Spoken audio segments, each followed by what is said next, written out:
안녕하세요. 책 읽는 미주입니다. 오늘 소개할 책은 실컷 울고 나니 배고파졌어요. 사는 게 버거운 당신에게 보내는 말, 전대진. 20만 팔로워 SNS 작가 전대진의 진짜 현실적인 위로와 조언. 그 두 번째 이야기, 이렇게 살아도 될까 고민하는 당신에게.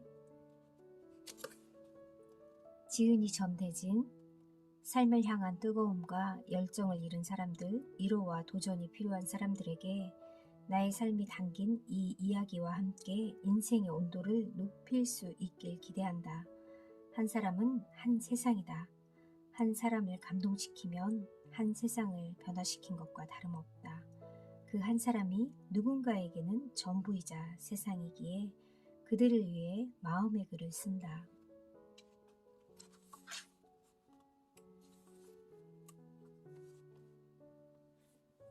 프롤로그. 사람과 사람이 만나면 헤어지고 헤어지면 결국 또 만나는 법이다. 그 사람이 아니면 안 될 것 같은데 어느새 잊고 새로운 인연을 만난다. 죽을 만큼 힘든 순간도, 영원할 것만 같은 순간도, 빨리 지났으면 하는 이 순간도 곧 지나가기 마련이다. 우리는 그렇게 변화되며 살아간다. 치열한 현실에 적응하며 살아간다. 힘들다면 그냥 실컷 울자. 실컷 울고 나면 배고파진다. 힘들면 실컷 울자. 내일의 해는 뜬다. 이제 안 참아도 된다. 충분히 잘 견뎌왔다. 걱정하지 말고 더 행복해지자.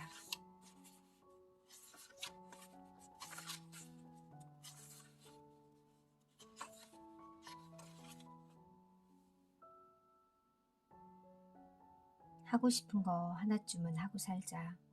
사람이 하고 싶은 걸 전부 다 하며 살 순 없겠지만 그래도 자기가 정말로 하고 싶고 좋아하는 일 하나쯤 꼭 하고 살아야 하는 것 같다. 그게 중요한 게 아닌데 말을 할 때는 내 말이 맞고 틀리고 옳고 그름이 중요한 게 아니라 내 말로 인해 상대의 마음이 어떻게 움직였는가가 중요하다. 말을 공격용 무기로 쓰는 사람이 있고 치유의 도구로 쓰는 사람이 있다. 말을 잘하는 사람은 사실 자기가 하고 싶은 말을 하는 게 아니라 잘 들어주는 사람이다. 내가 하고 싶은 말을 하는 거, 내 생각에 필요한 말을 하는 거, 그게 중요한 게 아니다. 상대를 진심으로 생각하고 그가 잘 되길 바란다면 결과적으로 내가 하는 말을 통해 상대의 마음을 움직여야 한다.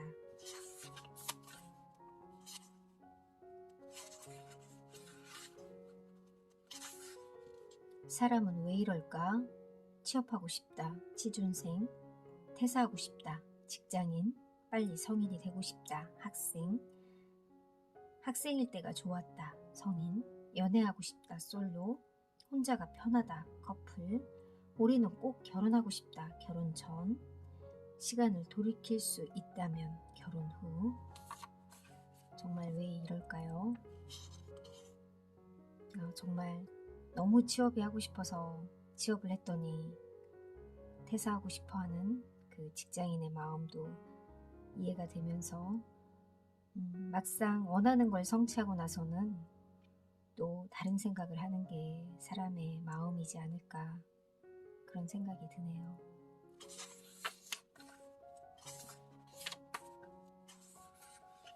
인간관계에서 알아둬야 할 메시지. 나를 기억해주는 사람, 내게 뭔가를 바라기보다 내가 행복하길 응원한 사람이 있다면 그 사람은 평생 같이 갈 사람이다.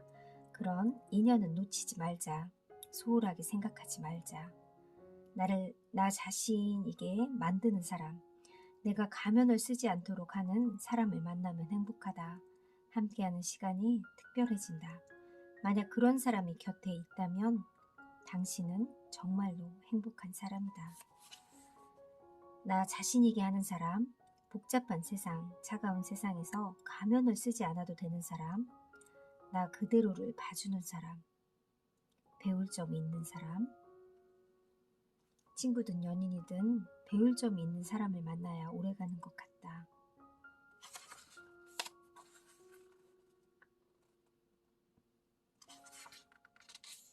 사람에게 의존하지 말자.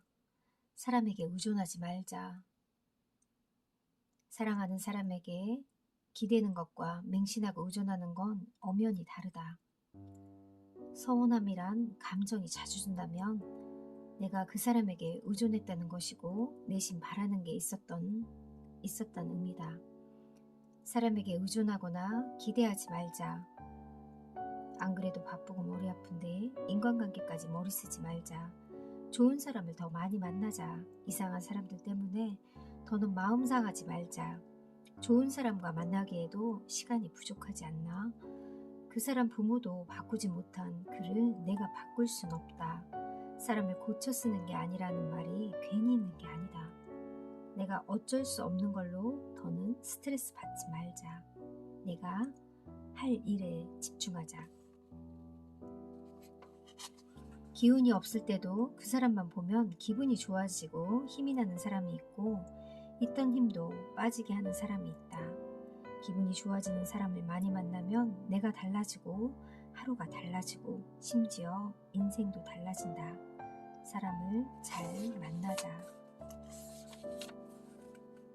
쉽게 잘해주지 말자. 항상 내가 제일 잘해준 사람이 내게 제일 큰 상처를 주더라. 그런 일이 수차례 반복되니 이제는 누군가에게 내가 굳이 잘해줄 필요성을 못 느끼겠다. 처음에는 그 사람이 그때 나한테 왜 그랬을까 하고 원망했고 나중에는 내가 그 사람한테 굳이 왜 그랬을까 하고 후회를 했다. 기본적으로 지키되 아무한테나 함부로 너무 쉽게 잘해주지 말자. 나를 위해서도 그를 위해서도.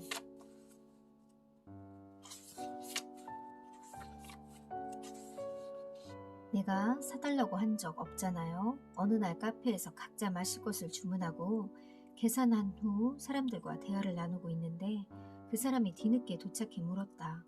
내 것도 주문했어요? 그때 그에게 말했다. 각자 마실 것 주문했으니 주문하고 오세요. 그 순간 당황한 모습이 보인다. 늘 받기만 하는 사람의 심리는 어떨까? 고맙고 미안한 마음이 있을 줄 알았다.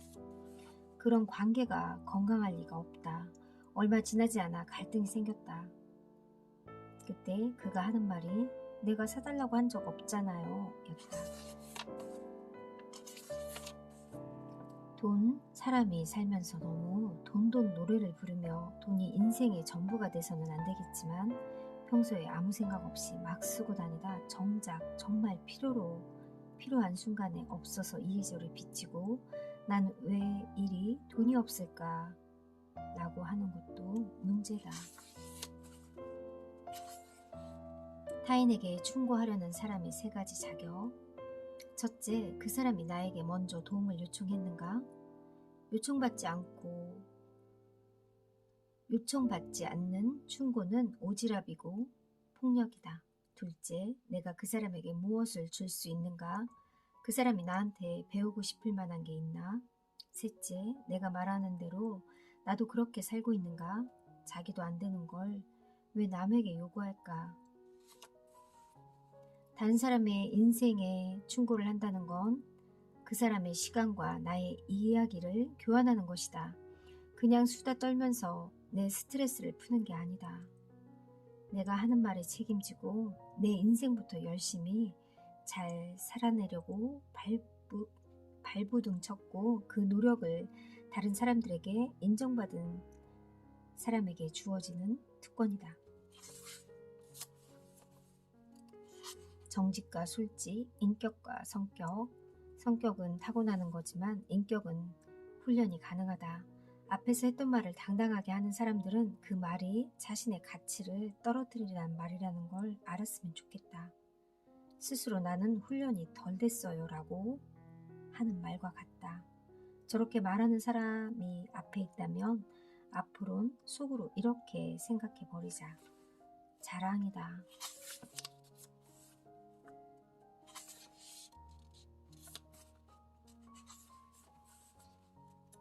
고독과 외로움은 다르다. 고독은 온전히 나라는 존재로만 있을 때만 느낄 수 있는 평온함과 고요함이고 외로움은 외부적인 무언가에 충족되지 않을 때 느끼게 되는 불안함과 공허함이다.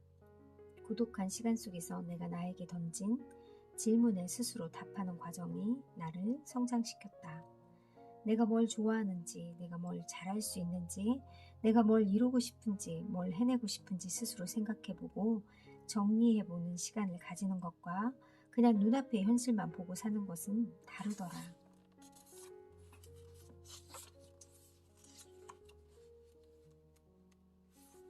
나에게 필요한 것들, 남과 나를 비교하지 말 것, 비참해지거나 열등감, 교만해지거나 우월감, 결국 둘 중 하나일 뿐 스스로 불행해지지 말자.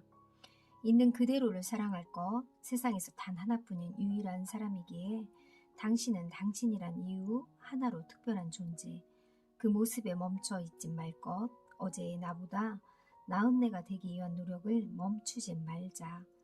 충분히 더 잘 될 수 있으니까.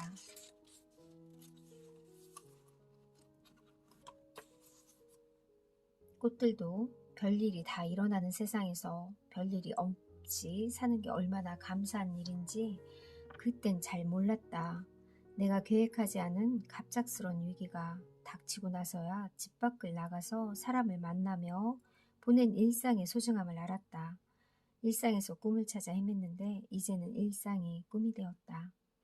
당연하게 보내던 일상이 결코 당연한 게 아님을, 아무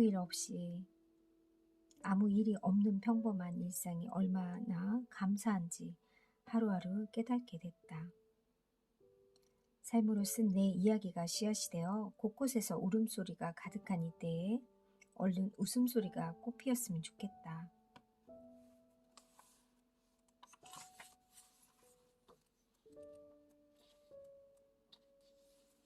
너무 많은 생각하지 마요. 너무 많은 생각은 하지 말고 일단 그냥 막 해봐요. 사실 인생에서 정말로 중요한 건 내가 직접 해보는 거고 해봐야 알 수 있다는 거였거든요. 결과는 하늘에 맡겨요. 안 된다는 말보다 못한다는 말보단 일단 해보고 나서 정해도 늦지 않으니까.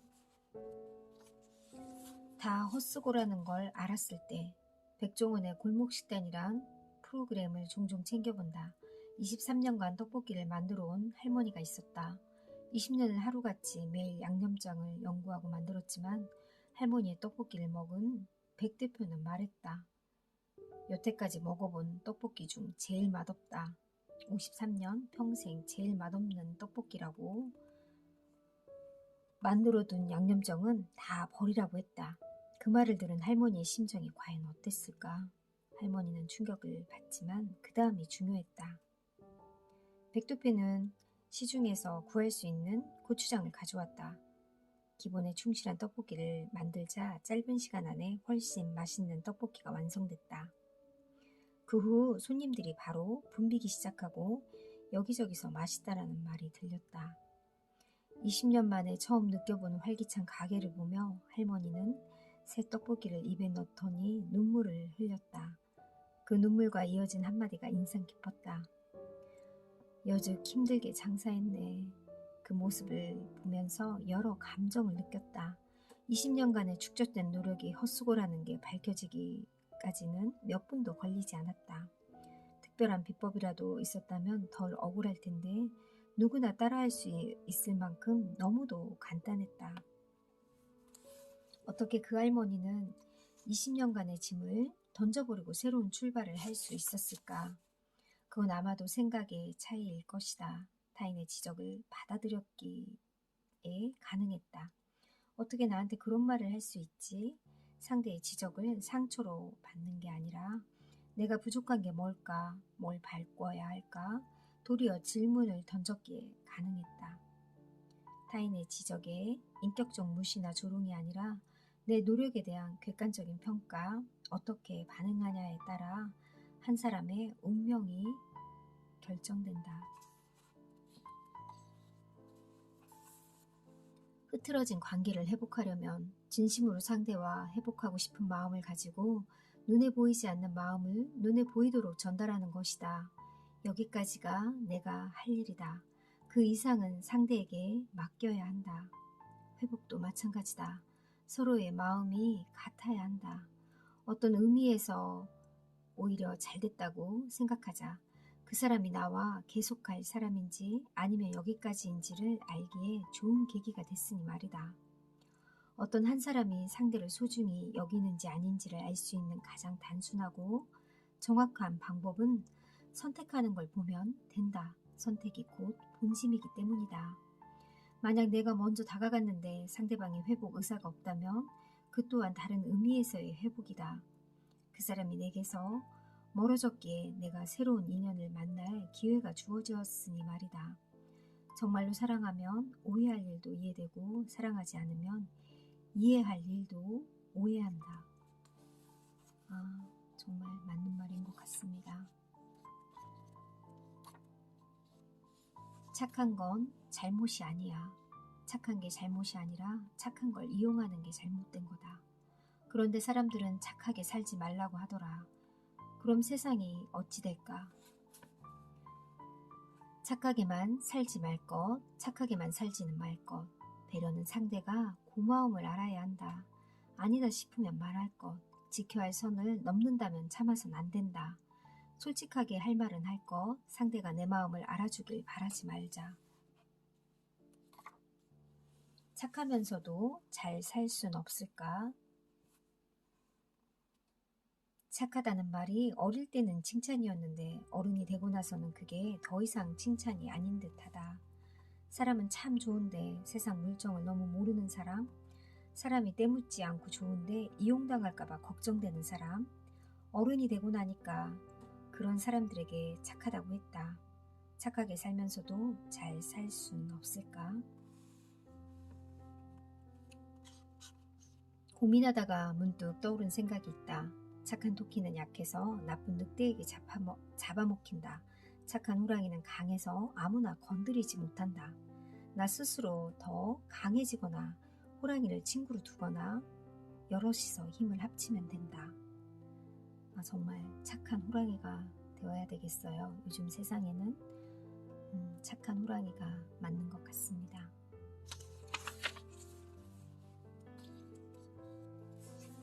자책하기보단 배웠으면. 어릴 때 가스레인지를 냄비에 올려두고 가스레인지에 냄비를 올려두고 불을 안 꺼서 뒤늦게 연기 냄새를 맡고 솥을 태운 적이 있다.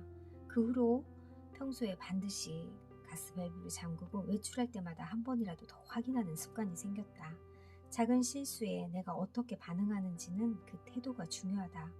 실수에 대해선 자책하기보단 배웠으면 좋겠다.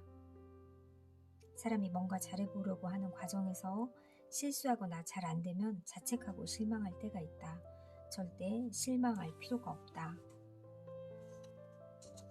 실수라는 말 자체가 뭔가를 잘하고 싶은 열정이 있을 때 나오는 것이다. 사람이 뭔가 잘해보고 싶은 마음이 있다는 것 자체가 매우 소중하니까 다음부터 잘하면 그만이지. 지금이라도 알았으면 다행이지. 이것만 되면 이것만 하면 되네. 간단하네. 중요한 것들 조급하지 말 것. 마음이 급하면 결국 넘어진다. 걱정하지 말 것. 현재와 미래 모두를 망치는 일. 자신을 믿을 것. 인생에서 가장 중요한 자산. 지금 이 순간을 산다는 건 눈앞의 사람에게 집중한다는 거, 내게 주어진 일에 집중한다는 거, 자존감을 높이는 가장 쉬운 방법 2가지. 첫째, 할 일을 미루지 말고 지금 바로 할 거. 둘째, 눈앞에 있는 사람과 일에 몰입할 거. 사람은 무언가에 몰입할 때가 행복하다. 그런데 여기저기서 좋아하는 일을 해야 몰입이 된다고 한다. 교묘하게 잘못된 말이다. 그럼 좋아하는 일을 찾을 때까지 내가 현재 하는 일을 좋아하지 않는 사람들은 계속 불행하게 살아야 한다는 말이다. 설령 좋아서 하는 일조차도 언제 식을지 모를 일이다. 좋아하니까 몰입하는 게 아니라 몰입하니까 좋아지는 것이다. 웃을 일이 있어서 웃는 게 아니라 웃으니까 행복해지는 것이다. 내가 나 자신으로 살았던 순간은 언제나 나 스스로가 몰입하길 의식적으로, 무의식적으로 선택했던 순간이다. 그래서 행복은 내 선택에 달린 것이다. 감정 쓰레기, 말에는 힘이 있고 사람은 영향을 주고받는다. 긍정적인 말이 사람의 자존감과 삶에 영향을 주듯 부정적인 말 또한 사람에게 반드시 영향을 끼친다. 내가 감당할 수 있는 한계 그 이상의 감정 쓰레기가 쌓이면 마음에 병이 든다. 마음에 병이 생기면 몸은 따라서 탈이 난다. 해서는 안 되는 5가지. 하나, 솔직한 것과 무례한 걸 구분 못하고 생각 없이 말을 내뱉어 상처 주는 거. 둘, 상대방이 처한 상황을 잘 알지 못하면서 자기 마음대로 상대를 판단하는 거. 셋, 자기가 힘들 때 함께 있어준 사람인데 그 사람이 힘들 때는 바로 버리는 거. 넷, 자기가 힘들 땐 시도 때도 없이 찾고 자기가 먹고 살만하면 거들떠도 안 보는 거. 개구리 올챙이적 생각 못하는 일. 5, 혼자서 결론 다 짓고 혼자 머릿속으로 소설 쓰고 자기 혼자서 생각 정리 다 한 채 일방적으로 통보하는 거. 가장 소름 끼치는 건 가만 보면 앞에 글에 정확히 해당되는 사람인데 반성이 아니라 오히려 공감을 하고 있다는 거.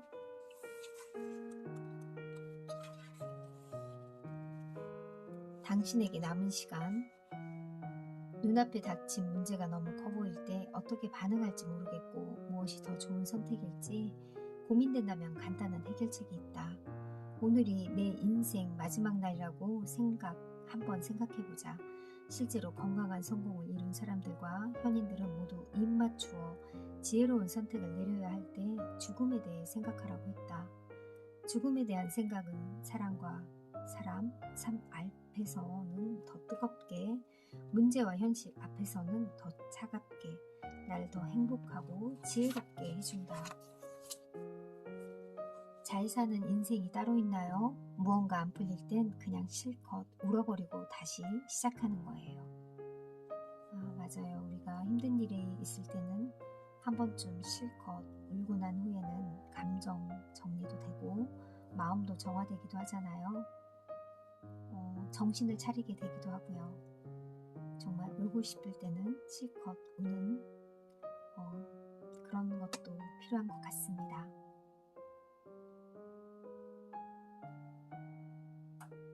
감사합니다.